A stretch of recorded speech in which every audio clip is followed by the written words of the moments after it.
Halo guys, Assalamualaikum warahmatullahi wabarakatuh.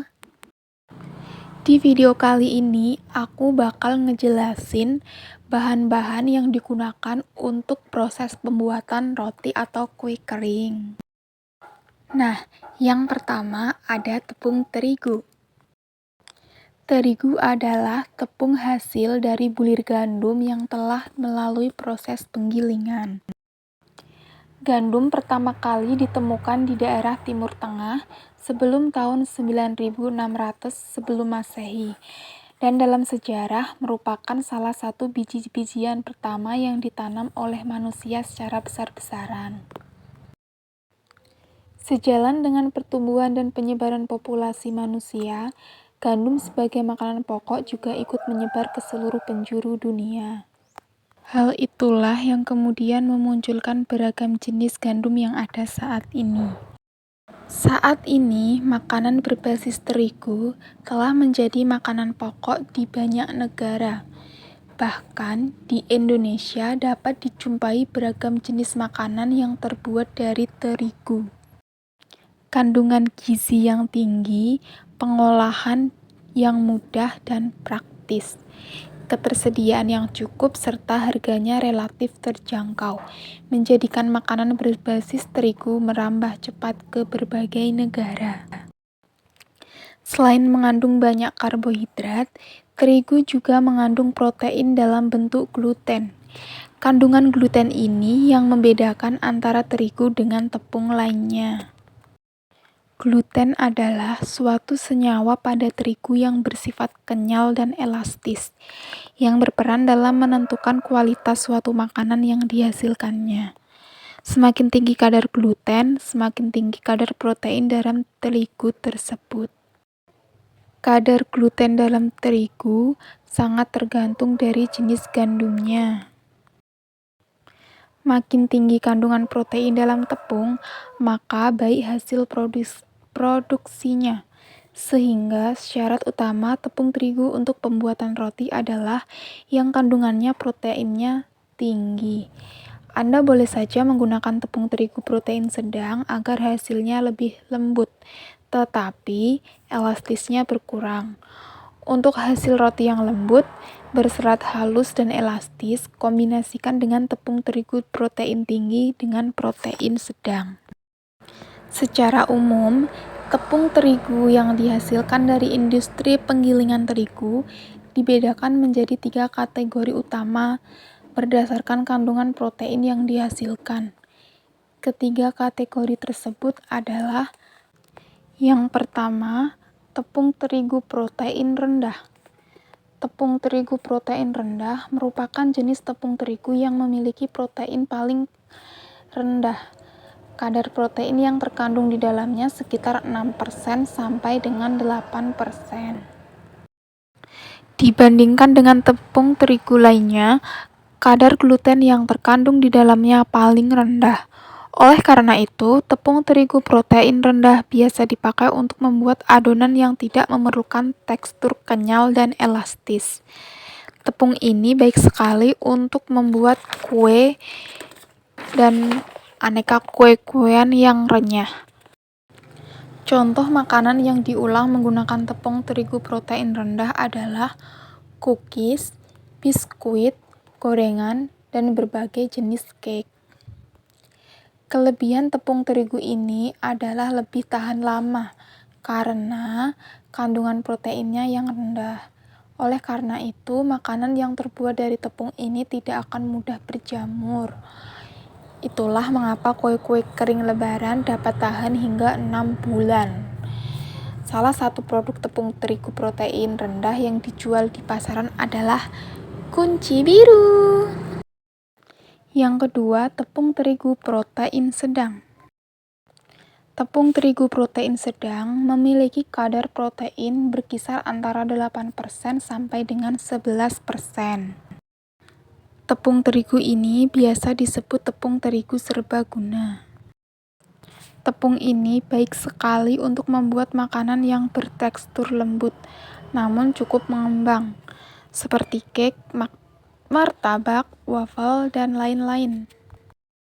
Namun, saking fleksibel penggunaannya, tepung ini pun cocok juga untuk membuat aneka gorengan, kue-kue basah, dan makanan lainnya. Di pasaran, salah satu produk tepung terigu protein sedang adalah segitiga biru. Terkadang, jika tidak memiliki tepung terigu protein rendah, maka biasa membuat cookies dengan menggunakan tepung terigu protein sedang. Penggunaannya dicampur dengan sedikit tepung maizena. Yang ketiga, tepung terigu protein tinggi. Tepung terigu ini memiliki kandungan protein yang paling tinggi, 11% sampai dengan 13%. Otomatis kandungan glutennya pun paling tinggi. Oleh karena itu, cocok sekali untuk membuat adonan yang memerlukan tingkat elastisitas dan kekenyalan yang tinggi, seperti pada pembuatan mie yang sangat kenyal dan tidak mudah putus saat diproses atau dimasak.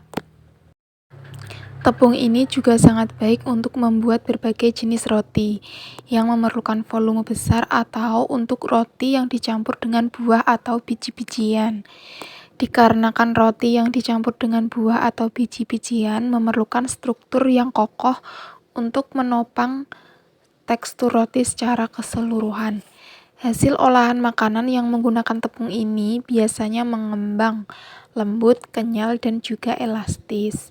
Misalnya roti, donat, pasta, mie, dan lain-lain.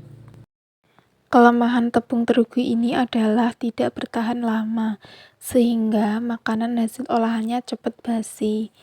Di pasaran, salah satu produk tepung terigu protein tinggi yang biasa kita jumpai adalah Cakra Kembar. Selanjutnya, bahan yang digunakan untuk pembuatan roti yang kedua adalah ragi. Ragi berfungsi memfermentasikan karbohidrat pada tepung dan menghasilkan CO2 serta alkohol. Adonan akan mengembang ketika gluten memperangkap gas CO2, sedangkan alkohol akan teruapkan selama pemanggangan. Ragi juga dapat membuat adonan menjadi elastis dan lengket, sehingga menaikkan rasa dan aroma roti. Bila Anda memiliki sebagian sisa ragi yang telah terpakai, tentu kadang Anda ragu untuk menggunakannya kembali. Khawatir ragi tidak berfungsi sehingga roti tidak dapat mengembang. Ada cara jitu untuk mengetesnya.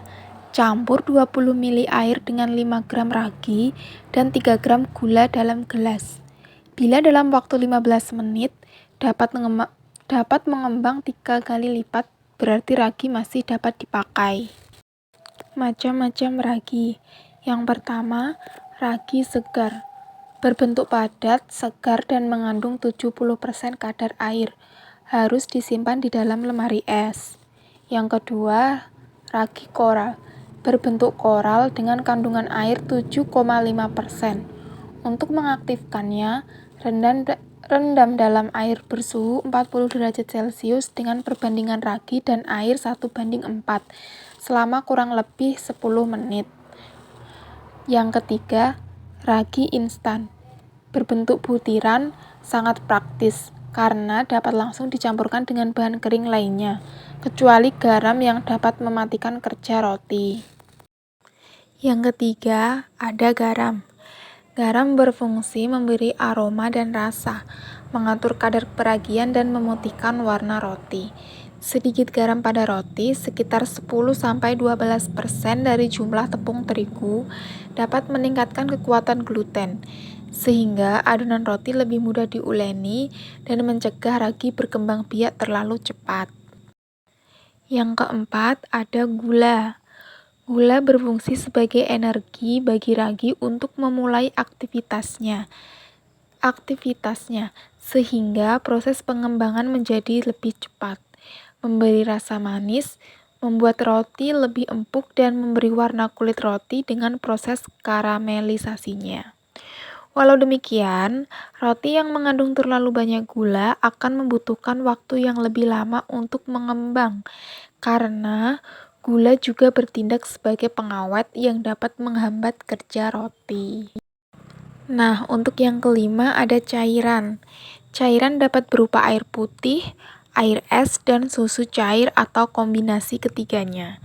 Cairan yang dipakai dengan cara dimuaikan dapat membantu melarutkan dan membagi ragi ke seluruh bagian tepung dan untuk pembentukan gluten. Untuk yang keenam ada lemak. Lemak dapat berupa margarin, mentega, atau mentega putih. Jika penggunaan mentega, pilih yang tawar, karena mentega yang tinggi garam dapat mematikan kerja roti. Pemberian lemak dalam pembuatan roti berfungsi untuk menghambat terjadinya pelepasan gas CO2 selama berlangsungnya proses fermentasi, sehingga roti mampu berkembang secara optimal, berserat lunak, tetapi kokoh dan tidak mudah mengempis. Selain itu juga berguna untuk menambah cita rasa, memberi warna cerah, dan membuat roti lebih tahan lama. Yang ketujuh, telur.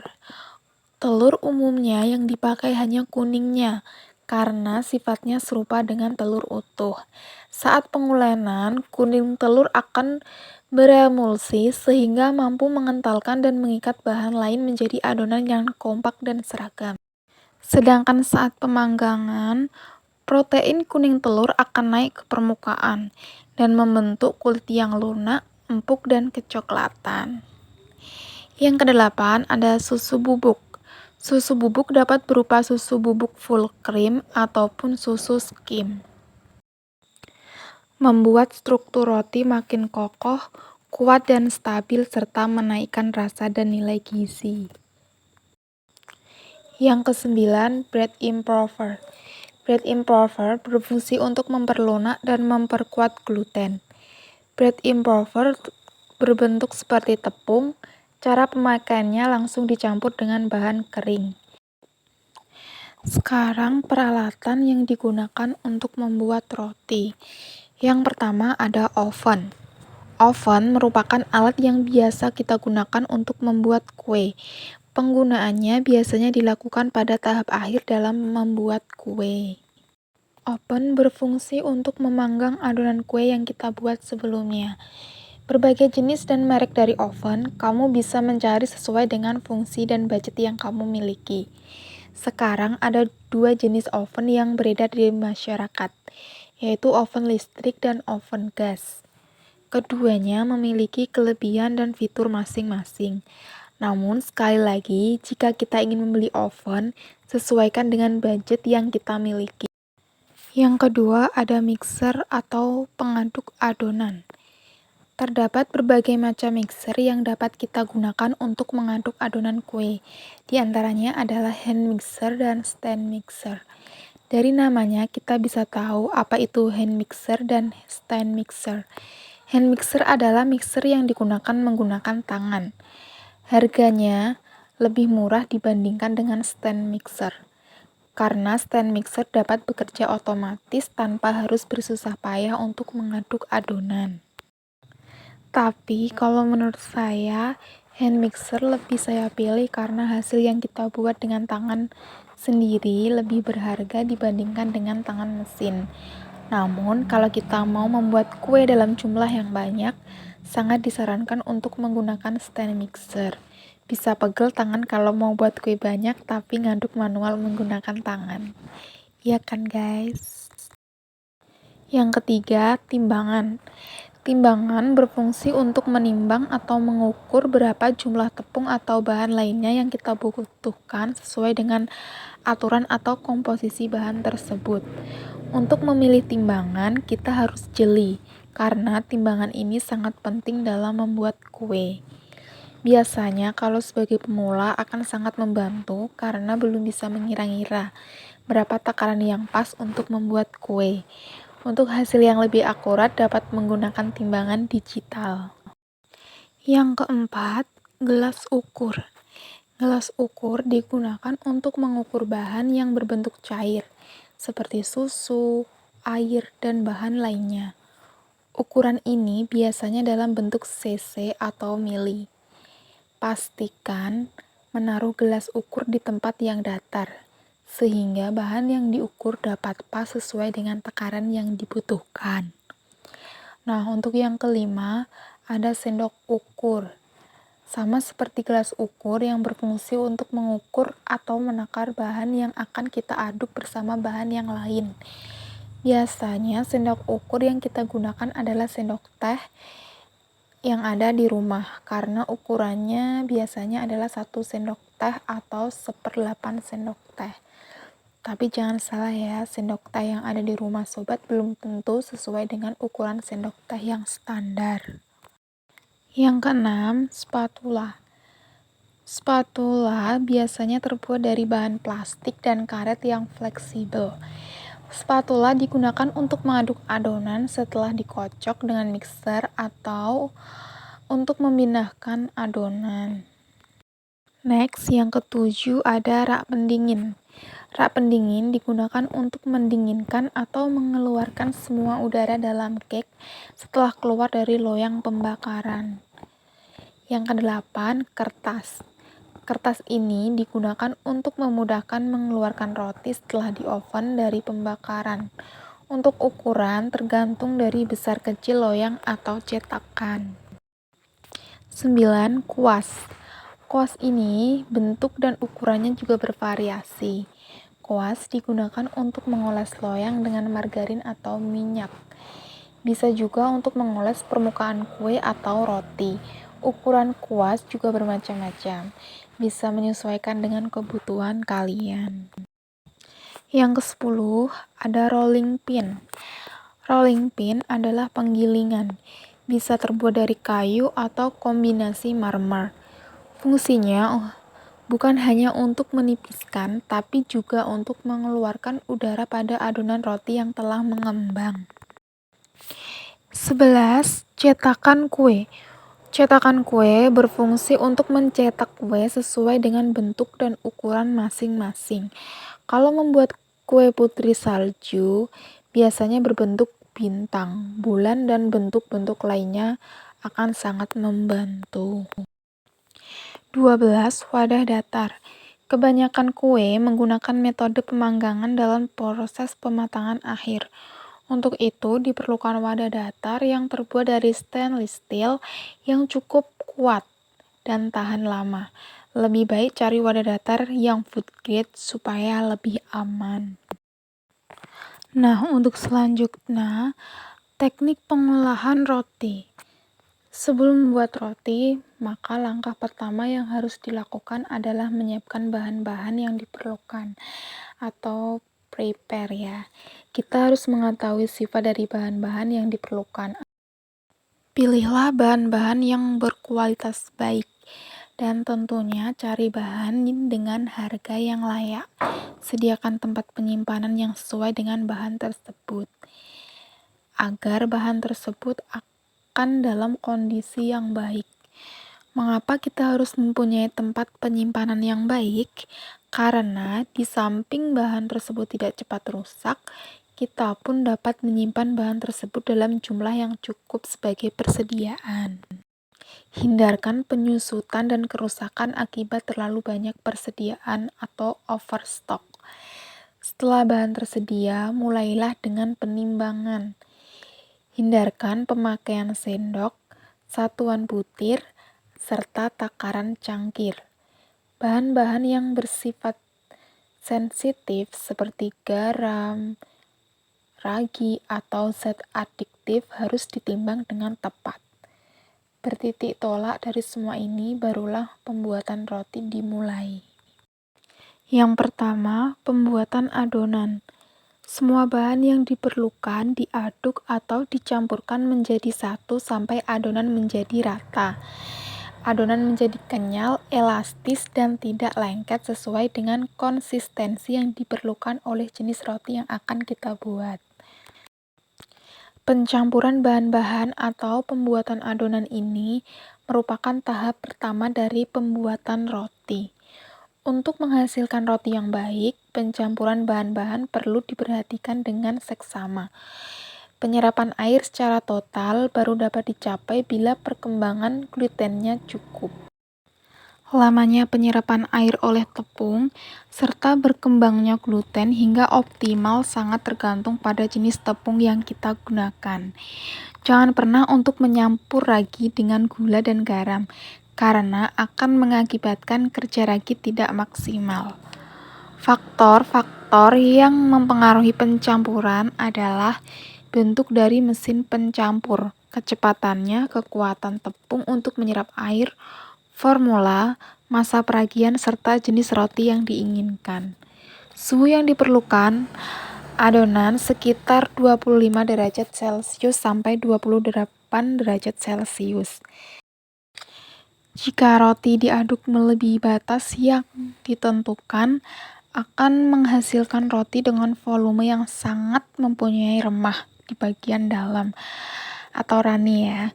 Pengadukan yang berlebihan akan menyebabkan panasnya adonan dan merusak susunan gluten serta mempercepat rasa peragian hingga akan mengakibatkan adonan akan mengulit dan mengerak sebelum dibakar dan biasanya akan menyebabkan pecahan-pecahan pada sisi-sisi roti. Yang kedua, ada peragian. Tahap peragian sangat penting karena rasa, volume, dan mutu simpan roti dipengaruhi oleh terlalu banyak dan kurangnya masa peragian. Adonan yang diragikan dengan tepat akan menghasilkan roti dengan rasa yang lebih baik daripada roti yang kurang tetapi memakai banyak gula dan shortening. Umumnya, dalam pembuatan roti hanya membutuhkan 2% ragi dari jumlah tepung dengan masa peragian yang normal, yaitu antara 30-60 menit dengan suhu ruang antara 26 derajat sampai 28 derajat, sehingga akan menghasilkan roti dengan kualitas baik dan rasa yang sangat enak. Selama peragian, enzim-enzim ragi bereaksi dengan pati dan gula untuk membentuk gas CO2 dan alkohol yang membuat adonan menjadi ringan dan besar atau mengembang. Selain mengembangkan adonan, alkohol juga berfungsi memberi aroma pada roti. Keasaman dari adonan memberi rasa dan memperlunak gluten. 3 faktor yang mempengaruhi peragian. Yang pertama, jumlah ragi dalam adonan. Yang kedua, temperatur adonan. Dan ketiga, ada pH atau keasaman. Peragian yang berlebihan dan kekurangan. Bila adonan diragikan pada ruangan yang bersuhu tinggi, maka adonan akan cenderung berasap dan berwarna remahnya keabu-abuan. Roti yang terbuat dari adonan yang terlalu lama peragiannya akan cepat menjadi apak atau tengik dan remahnya menggumpal. Adonan yang diragikan terlalu lama akan menjadi lembek dan lengket, sehingga akan menghasilkan roti yang kurang menarik, karena harus menggunakan banyak tepung pemupur sewaktu pembentukan dan penimbangan adonan. Volume akhir akan berkurang. Di samping itu, proses pembakarannya akan sukar karena warna kulit sukar terbentuk. Adonan yang kurang lama diragikan akan menghasilkan roti yang tidak begitu baik remahnya, akan berwarna gelap dan pucat. Roti yang dibuat dari adonan ini sangat mudah meremah, mengembang lebar, dan menipis. Yang ketiga, pemerataan suhu adonan. Selama peragian adonan mencapai ketinggian maksimal dan kemudian akan kembali menurun. Setelah adonan menurun, adonan perlu dipukul atau ditusuk atau dilipat-lipat beberapa kali untuk menyamaratakan suhu adonan, untuk menghilangkan atau mengeluarkan CO2 dan menarik udara segar ke dalam adonan. Bila terlalu banyak pukulan, maka adonan akan cenderung melawan. Perlu diingat bahwa setiap jenis tepung mempunyai waktu peragian optimum yang berbeda-beda. Masing-masing tergantung dari sifat-sifat formulanya dan masa pencampurannya. Sangat penting untuk mengontrol suhu selama masa peragian, karena semakin tinggi suhu, semakin cepat masa peragiannya. Yang keempat, ada potong dan timbang. Membagi-bagi adonan sesuai dengan berat yang dikehendaki. Satu hal yang harus diperhatikan dalam memotong serta menimbang adalah harus dikerjakan dalam waktu yang secepat mungkin, agar hasil yang dicapai nanti volumenya sama dan seragam. Mengingat peragian terus berjalan dalam seluruh proses. Next, yang kelima ada pembentukan atau molding. Untuk membentuk lapisan film di permukaan adonan sehingga dapat menahan gas yang dihasilkan dari peragian dan memberi bentuk supaya mudah dikerjakan. Yang keenam ada istirahat atau deep proofing. Membiarkan adonan beristirahat untuk memudahkan pengontrolan atau setting. Waktu yang diperlukan sekitar antara 5-10 menit, tergantung dari besar kecilnya adonan dan suhu ruangan, serta adonannya itu sendiri. Nah, untuk yang ketujuh, tipiskan, pulung, dan simpan dalam loyang. Pukulan adonan tersebut agar gas di dalamnya dapat keluar. Tipiskan sesuai dengan ketebalan yang dikehendaki, lalu bentuk atau pulung sesuai dengan bentuk dari produk yang akan dihasilkan. Letakkan di atas cetakan yang telah dilumuri minyak, atau bila menggunakan cetakan teflon tidak perlu dilumuri minyak lagi atau mentega. Yang kedelapan, pengembangan terakhir. Jika adonan dikembangkan tanpa tutup cetakan, maka tutuplah adonan tersebut dengan plastik atau lap dengan tujuan agar adonan tidak mengulit. Untuk penggunaan menggunakan mesin prover, tidak perlu ditutupi dengan kain atau plastik, karena suhu dan kelembapan sudah diatur dengan baik. Proofing ini dimaksudkan untuk mengembangkan adonan hingga mencapai bentuk dan mutu pengunyahan yang baik di dalam hasil akhir. Yang kesembilan, proses pembakaran.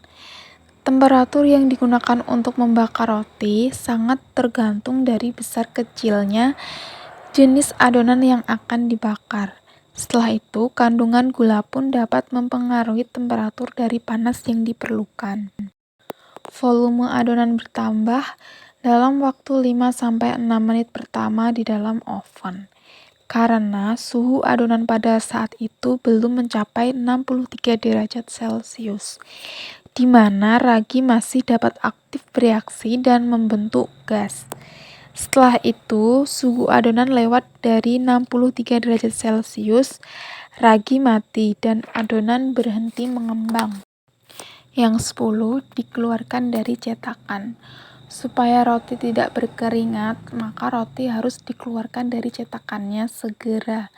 Setelah roti tersebut keluar dari oven, lalu didinginkan. Nah, untuk yang terakhir, pendinginan. Roti sebaiknya didinginkan di atas rak. Biasanya disimpan di ruangan terbuka selama kurang lebih 45-70 menit. Atau sampai roti tersebut benar-benar dingin, sehingga mempermudah pemotongan. Agar menghasilkan potongan yang baik, disarankan menggunakan pisau sesuai dengan jenis pisau roti yang ada. Selama pendinginan ini, berat roti akan berkurang sekitar 2-3% karena zat cairnya menguap. Roti yang pendinginannya kurang baik akan dapat rusak dan tengik, dan yang paling parah cepat berjamur. Nah, sekian dulu. Semoga informasi itu bermanfaat. Dan kalian jangan lupa like, comment, and subscribe supaya aku bisa lebih semangat lagi buat videonya. Terima kasih.